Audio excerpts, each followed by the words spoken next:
everybody. This is Heather signing in with Live Color Mixing TV, as I'm going to call it today. I had some requests a couple weeks ago to, after showing a palette picture on my Instagram, to show some live color mixing. And so I'm going to do that for y'all today, just to kind of show you how I mix my colors. And I'm pretty excited. I'm working on that nocturne. I've gotten some good foundation for it at this point, which is always great. So I'm just putting some colors on my palette, some ultramarine blue. I'm going to have a lot of blues on my palette today because I'm doing a nocturne. Manganese blue hue, which, by the way, I just found out last week when I went to go find manganese blue that they don't actually make real manganese blue anymore. I didn't realize it, but it got phased out a couple years ago, so I had a really old tube of manganese blue that I really enjoyed. The hue is just not quite as bright, unfortunately, but it's still good. Got cobalt blue. Look at all these blues. How exciting. Phthalo blue. Look at all these blues. Oh my.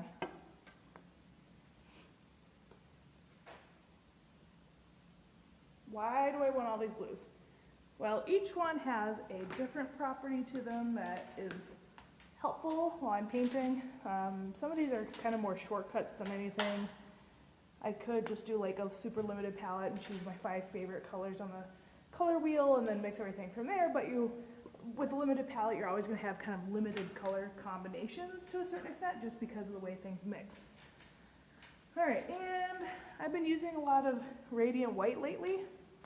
That seems to do really well for skies because when the sun is out, it's pretty darn radiant. So what makes radiant white is that the radiant white has a safflower oil base, which is less, it turns things less yellow than the regular linseed oil bases that a lot of whites have.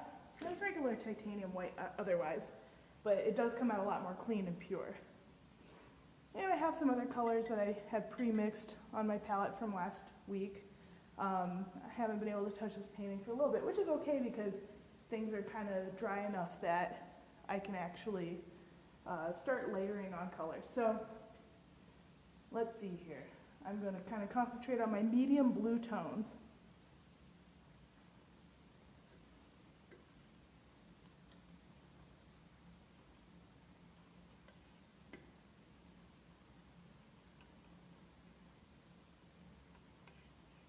And what you don't see in the viewfinder is that I'm looking at my picture over here on my left, and I'm identifying the different blue tones that go into my painting.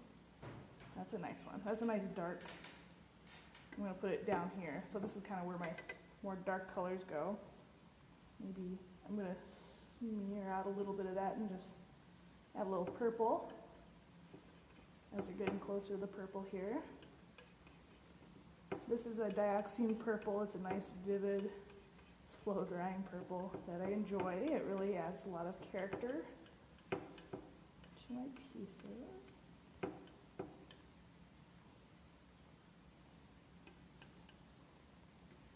The manganese blue is actually a really great color for the nocturne sky.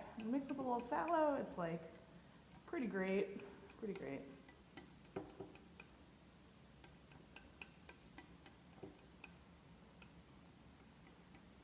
I like to draw out my colors in kind of long streaks and then pick them back up with the other side of my palette knife. And I enjoy this little palette knife because I can grab just little bits of color at a time. There's lots of different shapes of palette knife. For me, palette knives are just for mixing. I don't do anything else with the palette knives. Some people really like to paint with them. So for this medium blue, I'm adding a little dab of this radiant turquoise that I have up here. And that's been a really great color for the lower parts of the sky. Kind of underneath the clouds going off into the distance on the towards the horizon.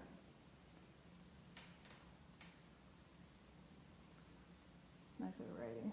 This one seems like it's getting a little old. I'm going to scratch that off of here.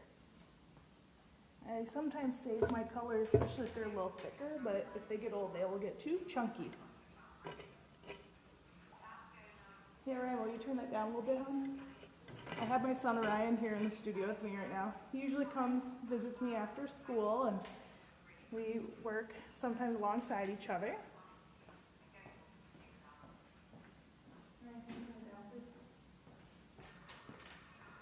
That's the fun thing about art kids. Art kids get to do fun art things. And I'm just going to start making some tints of these colors so that way I have a little variety on my palette.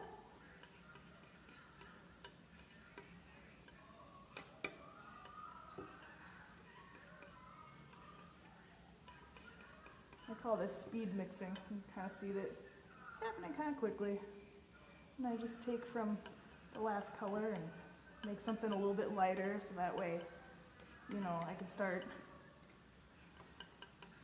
having that variety. And because lately I've been using my colors in kind of a more like impasto, impressionistic way, it's nice to have them pre-mixed up.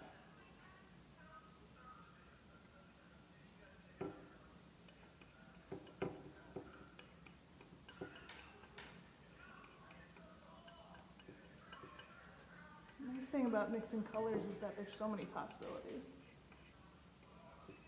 And, you know, a little bit of color mixing still happens yet on the brush once it's actually getting applied to the painting, or right here, right on the palette itself with the brush.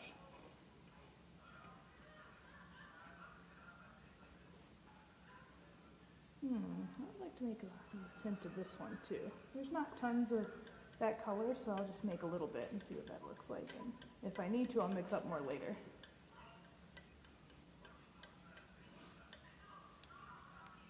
I'm fairly good at matching colors. Like, as soon as I get a color, I go, oh, okay. And I kind of log it in my brain of color combinations.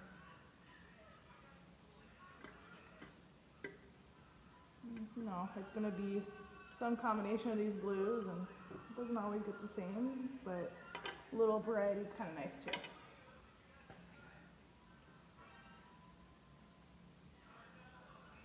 So you can see I have quite the palette going on here. I've got my pure colors, my tints, the mixture, the middles. Down here, you'll notice I have my darkest tone, and I use a Payne's Gray as my darkest color. And I won't be using too much of that right now because actually in the original painting I've already got a lot of my Payne's Gray down. So I'm going to start with one of my bigger brushes with some of these medium tones coming in here.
The nice thing about a big brush like this is that it leaves some really great brush strokes on the actual canvas itself, and I'm really fond of texture. I like my texture like I like my color. Lots of it.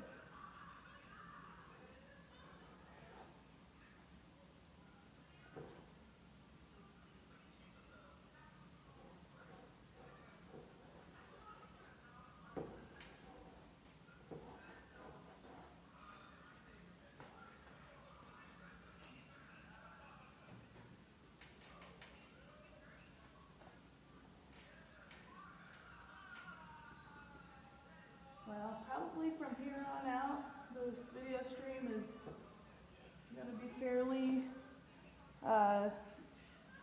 brush in paint. So I'm going to sign off here, and I hope you enjoyed watching some of my color mixing and hearing me talk about it a little bit. It's something I'm passionate about. I enjoy mixing colors, and I love combining things. It's almost magical to kind of see what you come up with. And lots of science behind it, lots of formulas, lots of ways to think about it. Everyone's different. And you know, that's one way we arrive at our unique palettes as artists. All right, signing off. Have a great day.